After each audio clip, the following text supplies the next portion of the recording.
Councillor Pasternak, you're up. Thank you, Mr. Speaker. We've heard a couple of different debates here today, and one of the terms that I heard repeated throughout this debate is the definition of municipal purpose, and the fact that this initiative might not meet the category of municipal purpose.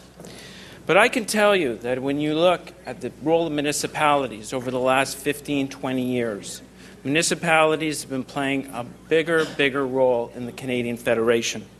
Right now, over 80% of Canadians live in urban centres and municipalities.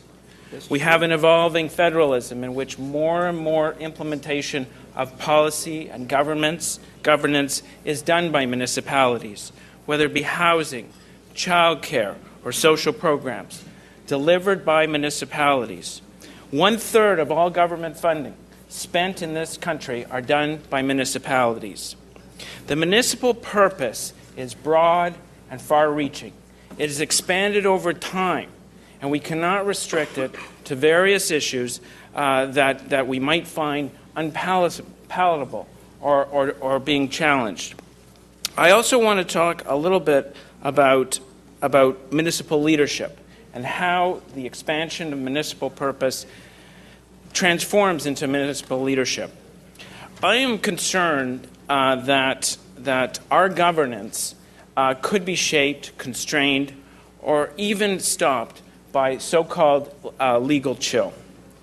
We cannot come into this chamber and govern and do things that are right, whether they're right for a principled purpose, whether they're right to ensure community safety, public health, or whether they're right in principle to take a moral, fibered stand on various issues.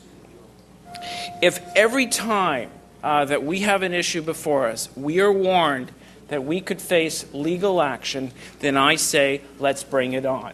We have to stand for something, and if there is a cost, a legal cost, to defend our principles and to defend this city and the role it must play in the Canadian Federation, I would say it's worth the cost. If people want to litigate and use that fear to try and shape the way policies are made, legal policies passed by democratically elected representatives, then I would say it is worth the cost. At the same time, we have to be sure that we can say and stand by various principles, the way we speak, the way we write. We have to have a society in which we cannot fear a knock on the door late at night. We have to write without recrimination, and we must preserve these rights any way we can. Preserving those rights is passing motions that might trigger legal action, but in principle are right. I should point out that many of the institutions that we cherish, many of the laws that shape us in society, many of the provisions of the Charter of Rights and Freedoms, and when you look across Western societies, at one time the decisions made to protect minorities, to protect people of gender and sexual orientation were considered illegal. And principled elected officials moved forward anyway, and they assumed and encountered the legal challenge.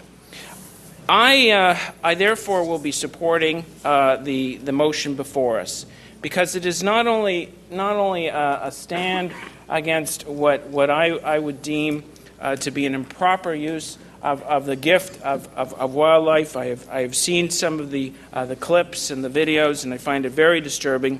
But I also think it's beyond the issue itself. It is beyond the fate of sharks. It is how we want to govern and how we want to be a leader in this city. And we can back down, we can wobble at the legal fears. But in the end, we're judged on the principles that we stand by, the decisions we make, and the ways in which we govern and defend those decisions. So therefore, I just want to reiterate that I would support the motion, the package in front of us, and I want to commend the councillors, the co-sponsoring councillors that brought it forward.